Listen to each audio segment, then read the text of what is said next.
Doutor Álvaro com a gente hoje. Claro que todos os olhares do mundo estão nesse momento acompanhando essa crise terrível no Oriente Médio e nesse instante em especial a situação de quem vive na faixa de Gaza. Eu não tenho a menor ideia, doutor Álvaro, como um profissional de medicina trabalha numa circunstância como essa. Circunstância de guerra, todo mundo sabe que é algo extremo, né? Mas uma situação em que está faltando absolutamente tudo. Não tem energia elétrica, não tem água, não tem mantimento, remédio, enfim, não tem nada. Eu queria que você falasse um pouco desses profissionais, como é que é uma situação dessa, o que é possível fazer. E imagina o desespero, né? Você tem lá o tal do juramento, né, sagrado, de quem é médico, e simplesmente você, não, às vezes, não consegue salvar uma vida realmente por falta de condições. Bom dia, doutor. Bom dia, Barão. Bom dia para a Roberta, Bom para os nossos dia. ouvintes, né? Todo mundo tem acompanhado, né, Barão? E a Roberta, tá uma situação caótica, né, que vem vivendo essas áreas de conflito, né? Existe uma experiência global com relação a lidar com conflitos e saúde dentro desse contexto, né? A situação de caos assistencial, às vezes até bombardeio dentro dos hospitais, a gente viu isso acontecer recentemente.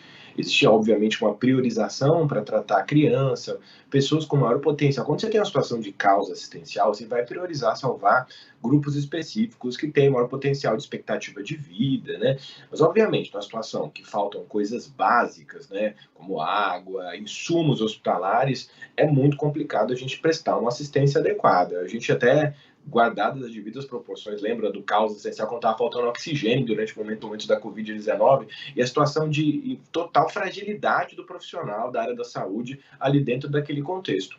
Lembrar que nesse cálculo de baixas em guerras, crianças e mulheres sofrem muito no sentido da violência, né, nesses locais de desabastecimento de água potável, doença diarreica, surto de doença infecciosa, propriamente tratar ferida, trauma, queimadura, tudo isso acaba sendo a logística principal dentro desse caos, né, que se comporta aí os hospitais, que muitas vezes não tem nenhuma estrutura para prestar uma assistência adequada para os feridos e começa a se acumular quando falta alimento, falta água, um monte de situações que precisam ser, são emergências médicas, desidratação, especialmente quando você não tem um aporte de alimentos e de água adequado, contaminação de alimentos, surto de doença respiratória, tuberculose, então bem complexo a situação de ajudar pessoas dentro desse caos assistencial. Sabe, doutor, que a gente está acompanhando alguns brasileiros ali na região que entram no ar com a gente todo dia, trazendo mais detalhes de tudo que está acontecendo e relatando a dificuldade para encontrar água potável, né? Dizendo que estão tomando água muito salgada, dificuldade para conseguir alimentos, perdendo um dos nossos, um palestino, né? Que é casado com brasileira, tem 2 filhas, o Hassan Rabin, relatando para a gente que a cada dia a esposa dele perde 1 quilo. Muitas grávidas também na região, e isso também, como você falou, falta de água e de alimento ajuda na disseminação de várias doenças muito específicas e que precisam de um tratamento complexo, que não é o caso, não acontece nesse momento na região. Pois é, Roberta, né? Quando você não se alimenta, você não ingere líquidos, além de desidratar, você vai perdendo peso, vai caindo a sua imunidade, você fica mais suscetível a adquirir algumas doenças, ainda mais em lugares que tem nos bunkers, conglomerados de pessoas. A transmissão de doença respiratória por um contato muito próximo, onde você tem uma grande quantidade de pessoas aglomeradas no local, é significativa, especialmente patógenos respiratórios. Então, não é incomum a gente ver descrição de surto de doença, várias pessoas pegando ao mesmo tempo, e aí, sem uma assistência médica adequada, sem antibióticos, sem intervenção, sem tratamento, a morbidade, a mortalidade aumenta nesse contexto indireto aí de vidas perdidas por falta de uma assistência adequada durante conflitos armados, né? O senhor chegou a citar rapidamente uma curiosidade. Claro que quem trabalha, por exemplo, naquela associação Médicos Sem Fronteira, são profissionais que estão acostumados com situações extremas, situações de limite, né? Situações em que você não tem o que tem num hospital tradicional grande de uma metrópole. O senhor falou que tem um protocolo, né?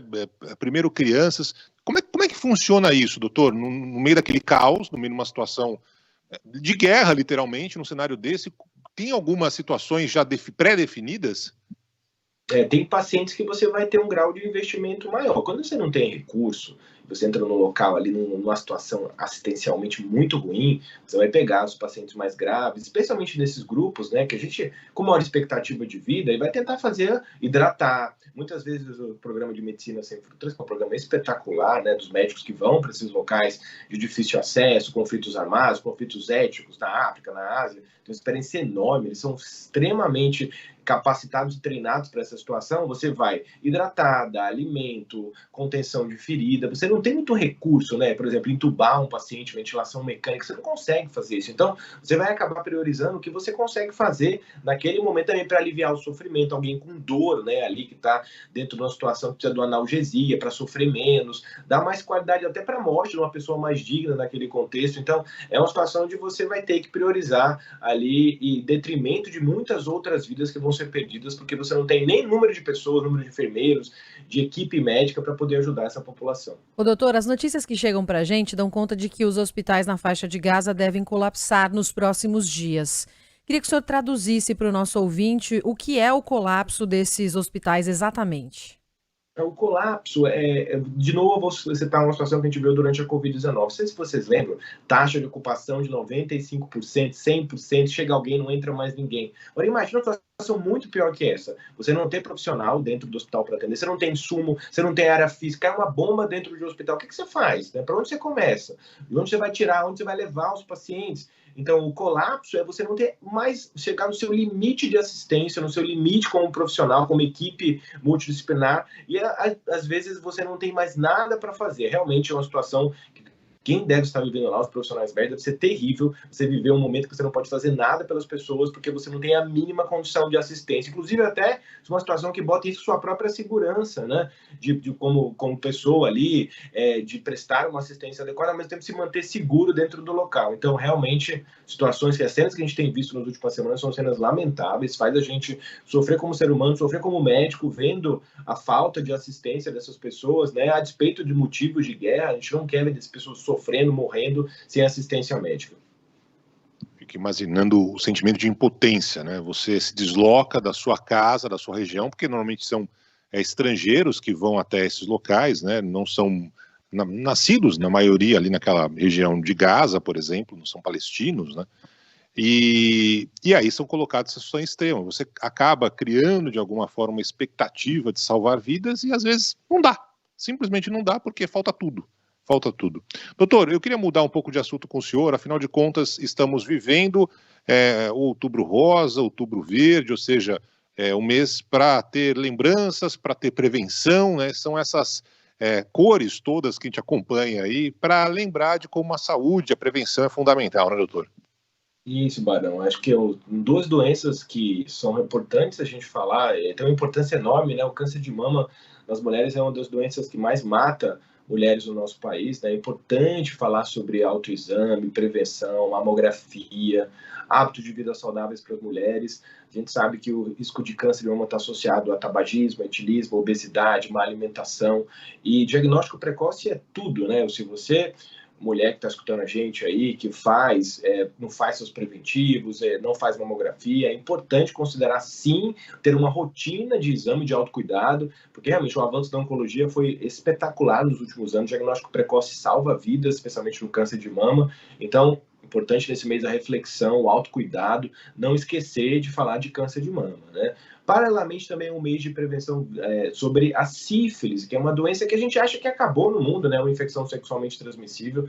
E sabe, Barão, Roberto ouvintes, o que dói a gente ver no dia a dia é caso de sífilis, transmissão neonatal, né? Da gestante que faz lá o pré-natal e não se testa, ou o profissional esquece de pedir o exame, e existe transmissão para o recém-nascido. E o Brasil tem coeficientes muito ruins nos últimos anos com relação a sífilis neonatal. Então, dados de crianças que nascem com má formação, porque a gestante não fez o pré-natal, não fez a sorologia de sífilis. É uma doença facilmente transmitida durante a atividade sexual, então fazer teste com frequência. A gente só quer se testar quando aparece algum IST. É interessante também ter uma rotina de testagem, mesmo quem não é gestante ou tem uma vida sexual que às vezes escorrega, não usa preservativo, de fazer exame com frequência. O tratamento é muito simples, com derivado de penicilina, uma doença facilmente tratável. A questão é que as pessoas não se testam, né? Então não dá para saber. A doença pode ser extremamente assintomática no caso da sífilis. Muito bem. Doutor Álvaro, obrigado pelos alertas, pela explicação desse momento tão complicado no que se refere à medicina nesse conflito.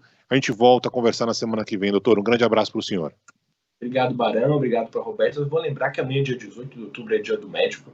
Eu queria deixar um abraço. Parabéns, doutor. Parabéns. Todos os meus colegas muito legal. da área da saúde aí que lutam bravamente para poder prestar uma assistência boa para a população em geral. Com todas as dificuldades que a gente tem no nosso país, Sistema Único de Saúde, um sistema que tem que se fortalecer para prestar assistência adequada para a população carente, que não tem acesso à rede privada. A gente torce muito para o fortalecimento do SUS e que as pessoas tenham acesso à vacina, bons tratamentos, espera curta para consulta, espera curta para fazer cirurgia. A gente torce muito para que isso aconteça nos próximos meses, nos próximos anos no nosso país. É isso aí, tomara. Doutor, parabéns em nome de toda a classe médica, que também foi muito, muito guerreira. Infelizmente, alguns médicos morreram em meio à pandemia de Covid, e a gente está acompanhando a situação extrema também, em que médicos, alguns dão a vida para salvar os pacientes nessa guerra. Doutor, parabéns, um grande abraço, até semana que vem. Valeu. Tchau, gente. Muito bem lembrado, doutor. Um beijão para você. Até semana que vem.